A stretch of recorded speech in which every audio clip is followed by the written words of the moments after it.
एका बिहानै माओवादी केन्द्रका अध्यक्ष पुष्पकमल दाहाल प्रचण्डले प्रधानमन्त्री देउबा विरुद्ध गरे मुटु हल्लिने घोषणा। भने वाम लोकतान्त्रिक शक्तिहरू एकीकृत र केन्द्रीकृत हुन जरुरी छ भनेपछि सरकार फुट्ने पक्का। काङ्ग्रेसले माओवादीको पहल कदमीमै प्रधानमन्त्री पाएको हेक्का राखोस् भन्दै नेकपा माओवादी केन्द्रका नेता खिमलाल देवकोटाको भनाई।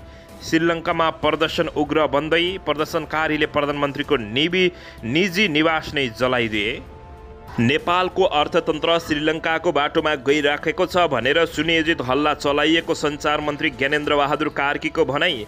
मन्त्री क्वार्टरका सामानहरू यी पूर्व मन्त्रीले चोरेर लगे घरमा भयो चर्को विरोध।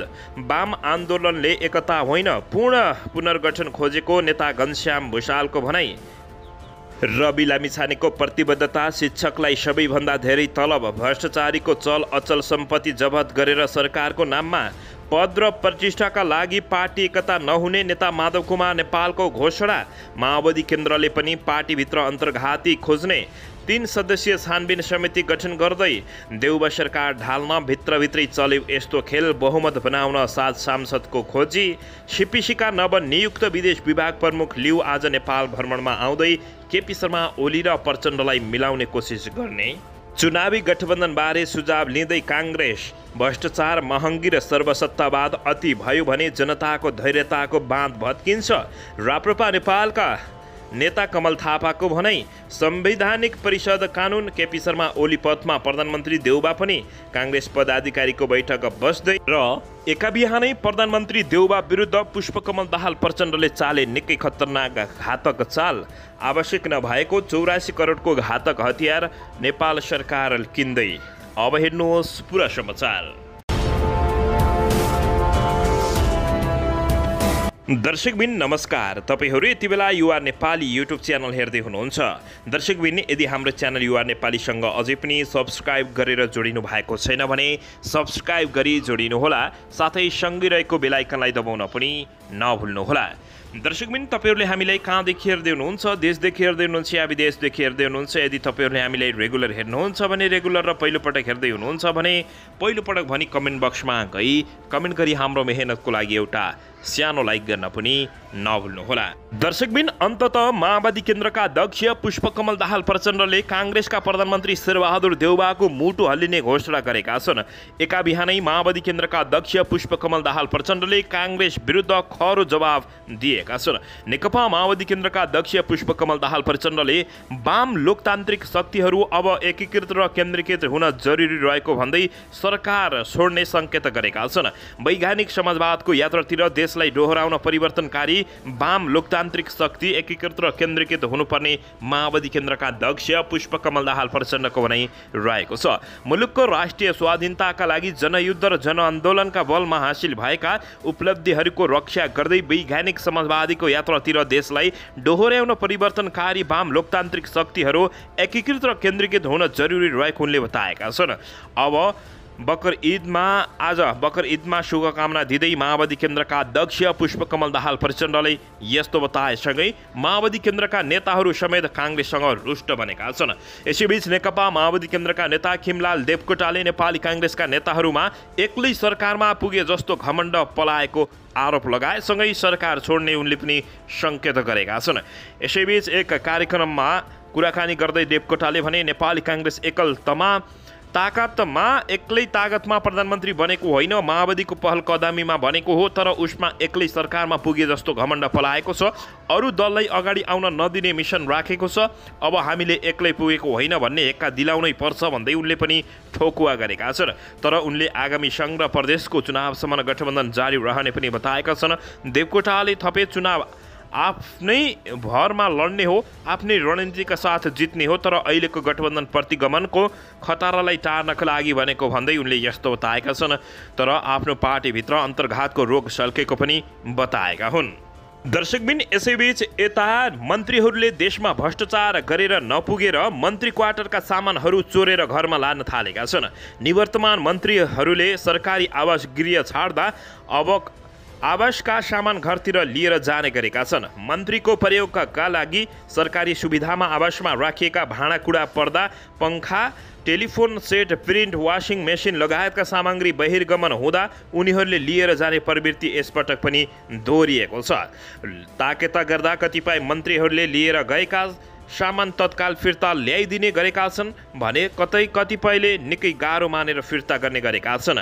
कतिपय मन्त्रीहरूले भोलि फर्काइदिन्छु भन्दै टार्ने गरेका छन्। पछिल्लो पटक कृषि तथा पशुपक्षी मन्त्री पदका बिदा पाएका महेन्द्र राय यादवले पुल्चोक स्थित मन्त्री निवास छाड्दा वासिङ मेसिनदेखि यी मन्त्रीले अन्य केही सामान लिएर गएको सङ्घीय सचिवालय निर्माण तथा व्यवस्थापन कार्यालयका कर्मचारीले बताएका छन्।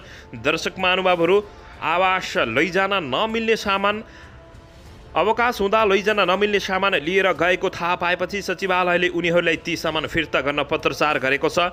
चोर मन्त्रीहरूले यादवले सरकारी आवास छोडेको एक साता भइसक्दा पनि ती सामान फिर्ता गरेका छैनन्।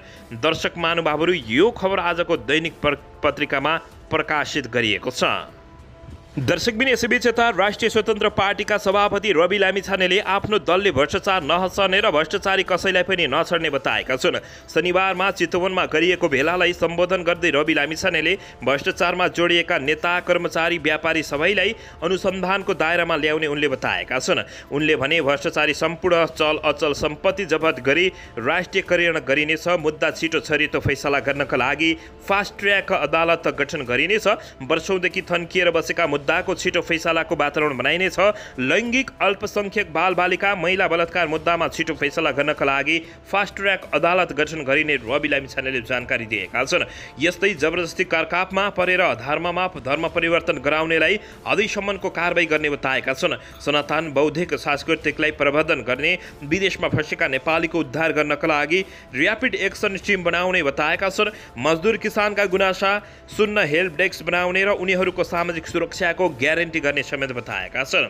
स्वास्थ्य उपचार गर्दा सुरुमै पैसा नमाग्ने, उपचारपछि मात्रै पैसा माग्ने नीति बनाउने बताएका छन्। सक्नेले पैसा तिर्ने र नसक्नेको उपचारको पैसा सरकारले तिरिदिने रवि लामिछानेले बताएका छन्। उनले सबै नागरिकको स्वास्थ्य बिमा गर्ने समेत बताएका हुन्। यस्तै साना स्वरोजगार व्यवसायलाई पनि विस्थापन नगरी व्यवस्थापन गर्ने बताएका छन्। विपदमा परेका नागरिकलाई सहुलियतमा ऋण दिने व्यवस्था गर्ने रवि लामिछानेले प्रण गरेका छन्। दर्शक महानुभावहरू, अन्ततः रवि लामिछानेको प्रतिबद्धता गर्दै शिक्षकलाई सबैभन्दा धेरै तलब, भ्रष्टाचारीको चल अचल सम्पत्ति जफत गर्ने जानकारी दिएका हुन्। दर्शकबिन, यसैबीच यता चिनिया कम्युनिस्ट पार्टी सीपीसीका नवनियुक्त विदेश विभाग प्रमुख लिउ जिउ च्यानो आज नेपाल आउने 4 दिने नेपाल भ्रमण आउने भएका छन्। 8 सदस्यीय टोलीको नेतृत्व गर्दै लिउ नेपाल आउन लागेका हुन्। नेपालले अमेरिकी सहयोग परियोजना मिलेनियम च्यालेन्ज कर्पोरेसन एमसीसीसँगको सम्झौता पारित गरेपछि चीनबाट हुन लागेको यो दोस्रो उच्च स्तरीय तहको भ्रमण रहेको छ। गत चैत दोस्रो साता चिनिया विदेश मन्त्री वाङ लीले नेपालको 3 दिने भ्रमण गरेका थिए। भ्रमणका दौरानमा उनले काङ्ग्रेस, एमाले, माओवादी र नेकपा एकीकृत समाजवादी नेता तथा राष्ट्रपति विद्यादेवी भण्डारीलाई समेत भेट्ने कार्यक्रम रहेको छ। दर्शकबिन, अन्ततः विभाग प्रमुख लिउ र प्रमुख चेउ झौले केही दिन अघि एमाले, माओवादी केन्द्रका नेता, काङ्ग्रेसका नेताहरूसँग संवाद गरेका थिए। परराष्ट्र मन्त्रालय भने राजनीतिक भ्रमण भएकाले यसबारे आफूहरूलाई थाहा नभएको बताएको छ। दर्शकबिन, यी नेता अर्थात् सीपीसीका नवनियुक्त विदेश विभाग प्रमुख लिउ आज नेपाल आउन अर्थात् केपी शर्मा ओली र पुष्पकमल दाहाल प्रचण्डलाई मिलाउन नेपाल आउन लागेको जानकारी प्राप्त भएको छ। दर्शकबिन, यसैबीच यता राप्रपा नेपालका अध्यक्ष कमल थापाले भ्रष्टाचार, महँगी, आर्थिक सङ्कट र सर्वसत्तावाद अति भयो भने जनताको धैर्यताको बाँध भत्किने बताएका छन्। अध्यक्ष नेपालले श्रीलङ्काको उदाहरण दिँदै यस्तो चेतावनी दिएका हुन्। सामाजिक सञ्जाल ट्विटरमा उनले नेपालमा पनि विगतमा केही वर्ष यता लोकतन्त्रको अवधारणमा सर्वसत्तावाद, चरम भ्रष्टाचार, बेरोजगारी, धर्मनिरपेक्षता र विदेशी हस्तक्षेप मौलाउँदै गएको पनि बताएका छन्। देश श्रीलङ्का बन्न नदिन दल र नेताहरू सचेत हुन जरुरी रहेको उनले उल्लेख गरेका छन्। उनले लेखेका छन्, भ्रष्टाचार र महँगी, आर्थिक सङ्कट र सर्वसत्तावाद अति भयो भने जनताको धैर्यताको बाँध भत्किने भन्दै नेपाली भ्रष्टाचारी नेताहरूलाई चेतावनी दिएका छन्। दर्शकबिन यसैबीच यता नेकपा एमालेका नेता घनश्याम भुषालले वाम आन्दोलनले एकता नभई पूर्ण पुनर्गठन खोजेको बताएका छन्। उनले कम्युनिस्ट पार्टीहरूको एकता र यिनै पार्टीहरूले सरकार बनाएर वामपन्थीलाई कुनै योगदान नहुने बताएका छन्। अहिले कम्युनिस्ट पार्टीहरूको एकता र यिनै पार्टीहरूको सरकार बनाएर वामपन्थीलाई कुनै योगदान हुँदैन भएन, त्यसैले आज वाम आन्दोलनको एकता होइन बरु पूर्ण पुनर्गठन खोजेको छ, उनले शनिबार सामाजिक सञ्जालमा अभिव्यक्ति दिएका छन्।